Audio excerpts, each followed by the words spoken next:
7월 8일 북한 뉴스 브리핑 시작하겠습니다.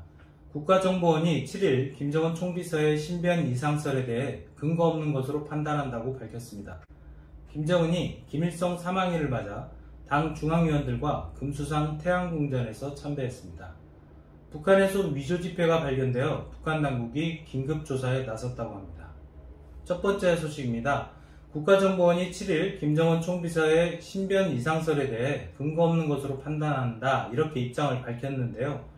어제 하루 작은 소동이 있었죠. 예, 7일 오전부터 여의도 증권거에 보통 저희가 찌라시 이렇게 부르는 온라인 메시지가 확산이 됐습니다. 내용은 단순한데요. 평양이 지금 긴급 통제됐다, 쿠데타 조짐이 있다, 이런 이제 황당한 내용이었어요. 또 몇몇 인터넷 매체들이 이제 흔히 쓰는 수법이죠. 대북 소식통에 따르면 이런 식으로 자기 홈페이지나 포털 같은데 막 올렸던 것 같고요.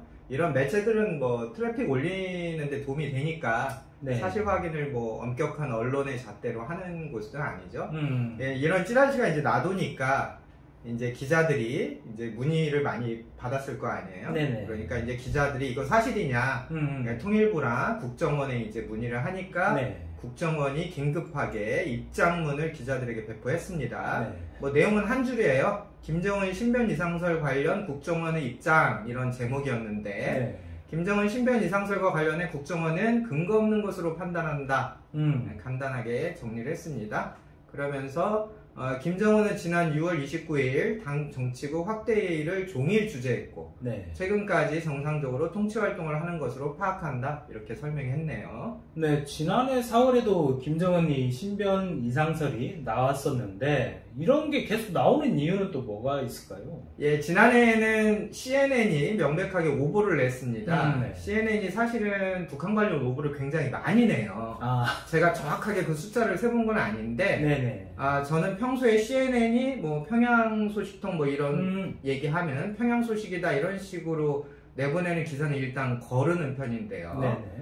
당시에는 CNN이 이제 김정은 신변 이상설을 내보내니까 그걸 우리 연합뉴스가 그대로 이제 베껴다가 CNN이 이렇게 보도했다는 식으로 이제 기사를 만들고 연합이 그렇게 쓰니까 또 국내 언론들이 연합뉴스 걸 따라 쓰고 이러면서 이제 확산이 된 겁니다. 이런 우스갯소리 하시는 분들이 있어요. 대한민국이 수출 강국인데 수출 못하는 거 딱 세 가지 있다. 맥주, 정치, 언론. 예, 그나마 맥주는 요즘에 이제 수출 조금씩 하고 있습니다. 그런데 정치와 언론의 수준은 여전히 내수 전용 아니냐, 이제 이런 좀 아픈 지적인 거죠. 이번에는 이제 찌라시 소동이 일었는데 찌라시라는 게 사실은 많이 들어보셨어도 그 실체가 뭔지 모르시는 분들이 좀 계실 거예요. 그렇죠. 저도 예전에 이제 북한 뉴스 매체에서 이제 일한 적이 있잖아요. 심지어 당시에도 저한테 찌라시 구독 좀 해라, 북한 정보도 많다, 이렇게 영업 제안이 온 적이 있습니다. 제가 북한 뉴스 만드는 사람이었는데도 그런 걸 받았던 적이 있어요. 주로 이제 대기업 관계자들이나 정치권에 줄 서는 분들, 또 여의도 증권가 주변, 이런 분들이 이제 흔히 말하는 여론, 대중들의 동향, 관심사, 정보 좀 없냐, 이런 수요를 갖고 있으니까 이런 정보 제작하는 회사들이 돈을 받고 이제 이런 찌라시들을 판매하는 건데 그런 것들이 이제 출처도 없고 크레딧도 없고 바이라인도 없으니까 이런 게 이제 온라인 메시지로 놔두는 거죠. 저도 지금도 가끔 카톡 통해서 지인들한테 이제 이런 찌라시 내용 재미삼아 받고 있는데 요즘에는 또 이제 오피니언 리더들 사이에서 이런 찌라시가 너한테만 알려줄게, 우리 친하잖아, 이런 인맥의 상징처럼 활용되기도 합니다. 대부분은 황당한 내용들이죠. 항상 연예인 사생활 얘기, 말도 안 되는 얘기도 이제 꼭 양념처럼 들어가 있고요.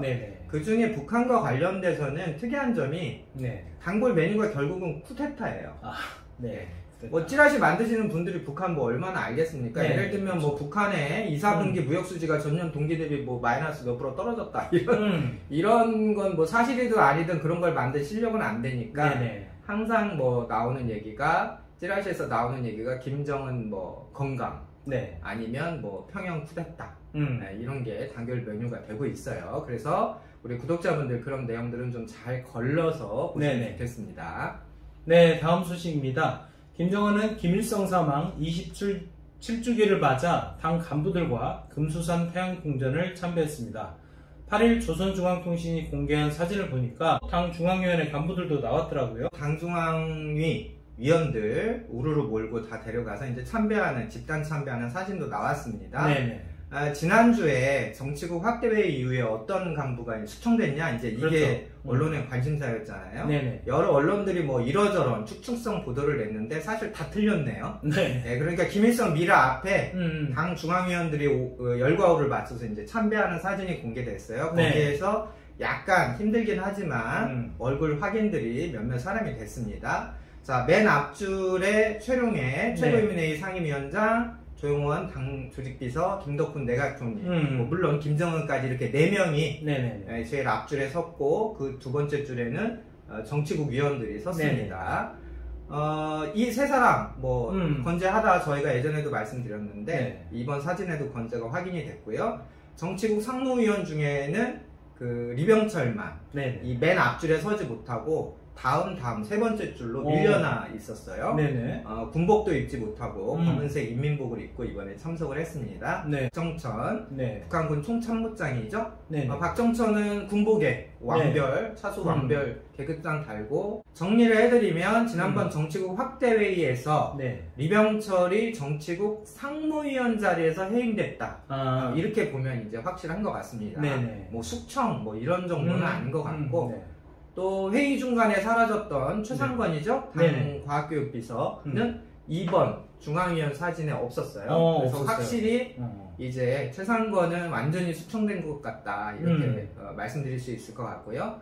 사실 일주일 전에 저희가 예측해드렸던 내용 그대로 이번 사진에서 확인이 됐습니다. 그렇죠. 당시에는 이제 최상권이 회의 중간에 쫓겨나서 마지막에 김정은이 그 의결할 때, 퇴장할 때는 그 자리가 뻥 비어 있었거든요. 그래서 저희가 이건 완전한 해임이다, 수청이다, 이제 이런 의미로 말씀을 드렸고, 리병철은 끝까지 회의 자기 자리에 앉아서 이제 김정은 나갈 때 박수를 쳤기 때문에 보직 변경 수준 아니겠냐, 저희가 이렇게 설명드렸는데 이번 사진에서 정확히 확인이 되었네요. 네, 마지막 소식입니다. 북한에서 위조 지폐가 발견되어 북한 당국이 긴급 조사에 나섰다고 합니다. 자유아시아 방송이 7일 보도한 내용이에요. 예, 평양시 소식통을 인용해서 내용을 뉴스를 만들었습니다.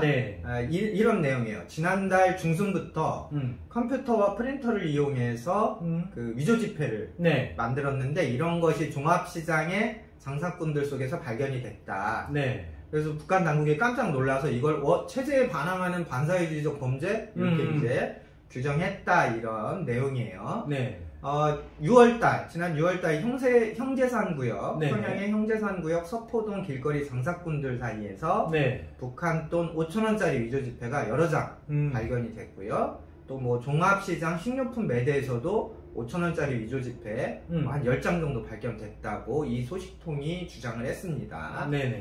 주로 심야 시간에 뭐 시장이나 길거리 음식 장사하시는 사람들한테 뭐 이런 위조 지폐를 많이 주는 모양이죠. 유관 구별이 어려우니까. 그렇죠. 또 한편으로는 국가은행에서도 공장, 기업소 이런 수익 등을 수납하는 과정에서도 위조 지폐 수십 장이 발견되는 소동이 있었다고 하는데, 그래서 이 소식통의 말은 6월 말까지 그 평양 은행, 여러 은행들에서 이렇게 모은 위조 지폐가 5,000원짜리 한 100여 장, 북한 돈 2,000원짜리 한 70여 장 정도 됐다. 소식통은 일단 이렇게 주장을 했습니다. 이 뉴스를 보면 위조 지폐가 진짜 뭐 그냥 한두 장이 아니라 뭐 조직적으로 만들어져서 이렇게 유통이 되는 것처럼 느껴지는데, 실제 상황은 좀 어떨까요? 예, 북한이 과거에 위조 지폐 많이 만들었죠. 그건 사실 이제 정부 차원에서 이제 달러, 100달러짜리, 뭐 혹은 100위안짜리 이런 것들을 막 찍었던 건데, 개인이 위조 지폐를 체계적으로 만든다, 이런 것은 좀 상상하기 어렵습니다. 물론 지금 북한에 컴퓨터나 레이저 프린터, 특히 컬러 레이저 프린터까지 보급이 됐어요. 돈만 있으면 종합시장이나 백화점에서 구매가 가능합니다. 그리고 그 디지털 인화 현상이라고 그러죠. USB 갖다 주면 사진 다 뽑아주는 그런 서비스가 대도시에 다 있습니다. 그래서 뭐 이런 위조 지폐를 일단 인쇄하는 것 자체는 뭐 현실적으로 어려운 일은 전혀 아닌데, 그런데 이제 위조 지폐가 종이가 그렇죠. 문제잖아요. 그렇죠. 그러니까 우리는 지금 뭐 카드를 워낙 많이 쓰기 때문에 네네. 그 지폐에 대한 감각을 뭐 저만 해도 많이 잃어버리고 있는데, 저도. 네. 근데 북한에서는 100% 지폐 거래이기 때문에 그렇죠. 북한 분들이나 특히 북한 상인들 이 지폐를 딱 쥐어보면 아세요. 예. 그래서 뭐 이런 A4 용지에 그냥 이 프린터기에 넣어서 프린터에서 가위로 이제 뭐 크기 맞춰서 잘라서 이걸 준다고 그런 분들 속이거나 뭐 그런 것들은 사실상 불가능하거든요. 그렇죠. 그렇다면 일단 북한 지폐랑 뭐 아주 유사한 고급 용지를 써서 프린팅하는 방법도 있지 않냐 이렇게 물으실 수 있죠. 근데 이제 그거는 위조 지폐를 만드는 기본 이 수지타산이 안 맞습니다. 그러니까 예를 들어서 우리 만원권 세종대왕 계신 만원권 같은 경우에도 조폐공사 말이 그거 한 장 찍는데 10,000원짜리 한 장 찍는데 200원이 넘는데요, 제작비가. 더 웃긴 건 그 저희 10원짜리 동전 요즘 보기 어려운데 이 10원이잖아요. 요즘 국제 원자재 시장의 구리 가격이 폭등해서 이 10원짜리 동전을 10원으로 못 만든다는 거예요. 구리 값만 해서도 거의 뭐 20원 정도 육박하는 그런 겁니다. 그래서 제가 뭘 말씀드리냐면 북한은 최고액권이 5,000원이에요. 그렇죠. 기밀성 들어있는 5,000원권인데 그럼 이 5,000원권의 구매력이 어느 정도냐? 5,000원권을 들고 종합시장을 가면 쌀 1kg밖에 못 사는 거죠. 1kg밖에? 예, 그렇죠. 요즘 시장 물가가 그러니까. 예를 들면 우리의 그 신사임당 5만원권을 들고 이제 이마트를 가면요. 약간 세일하는 뭐 경김이나 이런 쌀들을 20kg 살 수 있어요. 그러니까 최고액권 화폐가 갖는 구매력 이걸 이제 보자는 얘기인데 구매력이 낮은 화폐를 위조하는 것은 그 위조했다고 해서 처벌받는 건 둘째 치고 제작 비용 이런 것이 이제 수지타산에 안 맞는다는 얘기예요. 그래서 뭐 북한 돈 5,000원짜리를 뭐 한두 장 정도야 뭐 해보자 해서 프린터에 그냥 컬러 프린터 해서 시도해 볼 수는 있는데 이걸 뭐 몇십 장, 몇백 장을 조직적으로, 계획적으로 위조한다.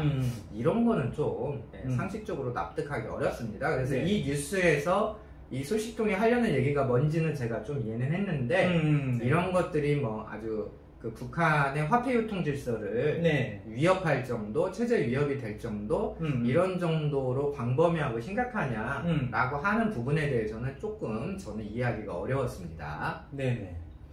네, 오늘 북한 뉴스 브리핑은 여기까지입니다. 감사합니다.